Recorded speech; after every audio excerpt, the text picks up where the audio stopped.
Alright, hello everybody, this is Know-It-All, and I am back with another video, and in this video, as you can see, I am playing my Guardian, and I'm going to be showing you my own little personal guide on how I play the Guardian. As you can see, I seem to be a very tanky character, and I can surprisingly heal pretty well. And you're going to say, what? A tanking Guardian? That does not use shouts? What is this sorcery? As I've said before, I don't believe in the idea that there's only one absolute build, and I actually hate it when there's only one useful build in the game. It shows lack of creativity in the developers, and that they don't bother to actually make it balance in any sort of way. But I've created a nice little build that I'm able to use, and I can do pretty well in. I call it the Paladin build. I call it the Guardian Paladin build, basically. And the setup is a little strange. It's 10, 30, and 30. And it's going to strike odd for a lot of you, because generally people come up here and get purity for tanks. I don't like it, because it's only once every 10 seconds and gain Aegis when your health reaches 50%. That's one hit. But this build is generally situated around Worldview World and dungeons. When you're out in the world, it's just kind of like on the weaker side, because you'll want to kill stuff fast. But let me jump into why I did this. You create a symbol of wrath when your health drops below 25% health. 30-second cooldown. Understandable, and when you look at my other traits, you'll understand why I chose this. Then you're going to want Spirit Weapon skills recharge 20% faster. You want this because your Shield of the Avenger will be your best friend when running dungeons. There are bosses in there, or the Harpy level, where me and my guildmates, if you ever saw that video, we practically lost our minds because we all kept dying. Because I would have preferred to run through it, but we didn't have another Guardian with this build that could do this. And you're going to put 30 points in honor. The first one you're going to get is fit. You revive an ally, you both gain Aegis, protection, and regeneration for 10 seconds. Now this beats the little bubble because you gain Aegis, which blocks one hit, protection, which reduces damage by 33%, and regeneration, it's based on your healing power. And I'm running the full set of Ascalonian Catacombs. It's been damaged. I died a couple times. Apparently leaving Worldview World when being under attacks, not a smart idea. I'm floating at 1,375 healing power. I have 35% crit, 2,188 armor, and over 21,278 health. I could take a nice punch. And all of my virtues recharge 30% faster. Now that isn't very useful for this build, but we're gonna continue. This beats it, and it doesn't have a cooldown. So if someone dies, you get the effect for both of them. So theoretically, you can have Aegis on, well, power, protection, and regeneration on for an unlimited amount of time as long as people are dying. And this place is under attack. Screw it, I'll just hide over here. All symbols heal allies. Well, this is a symbol, and it does damage, and so does this. Now, someone's going to say, well, that only does 1,208 healing.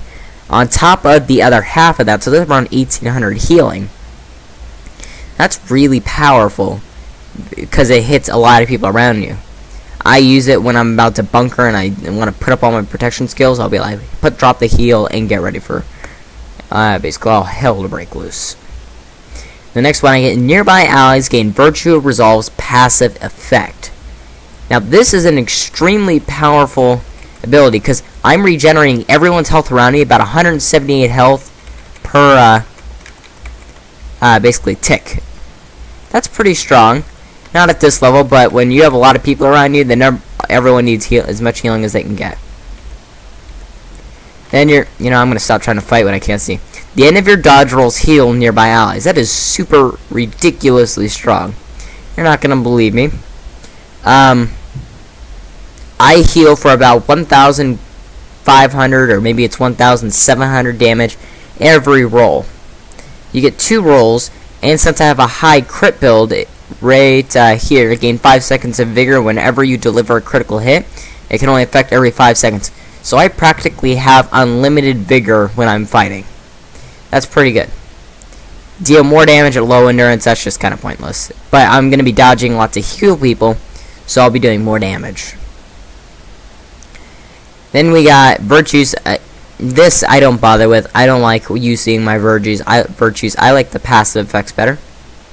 Concentration skills use ground targeting. This is where you're going to get your wall of reflection and your sanctuary. Sanctuary is so strong, and it's like the ultimate bunker move.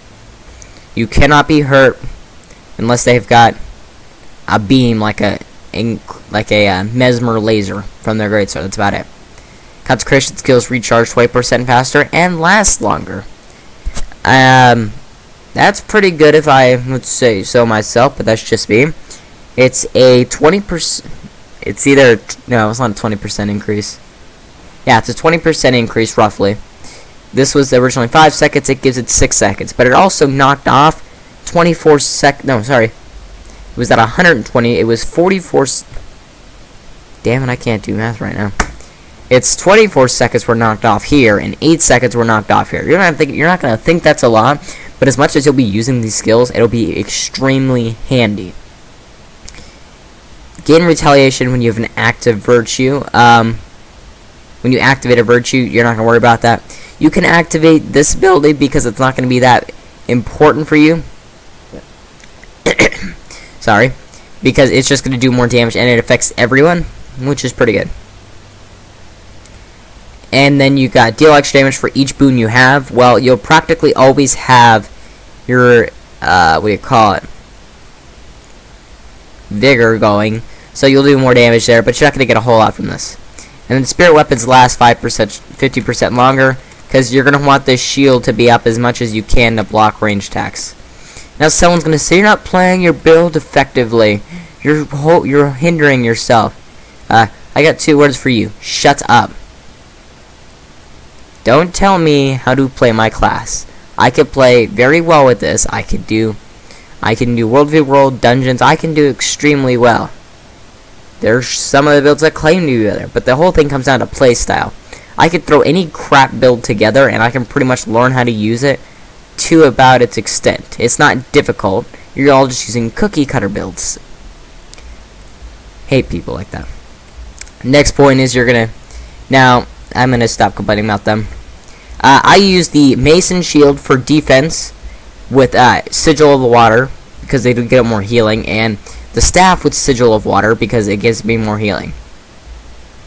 And I run with the Runes of Dwayne because your healing skill affects you and all nearby allies for 5 seconds. Now, theoretically, if my numbers are correct, I should be doing 3,100 healing for to an ally, plus another 1,200 from the regeneration to all allies near me. That's pretty good, if I do say so myself. I'm hitting for about 4,000 constant health of 180. We'll round that off. Times 3 equals 24. 540. 540 plus 3. I'm hitting for about 4,000 healing with this one ability in the amount of time that it's activated. Wall of Reflection will be your main damage dealer when fighting ranged targets, because when I'm doing dungeons, when they pop their AoEs or range attacks, I can hit them, and they're going to take about like 3,000 to 4,000 damage based off of their own attack. It sucks, but that's how it works. And this one, you can run with any of these. I don't know why I had the D series going. Oh, that's right, we were doing something with our Asura yesterday. We're all running around with golems, and we don't know. You know what? I don't need to tell you about that. But thank you for watching this quick little guide about how I play my class.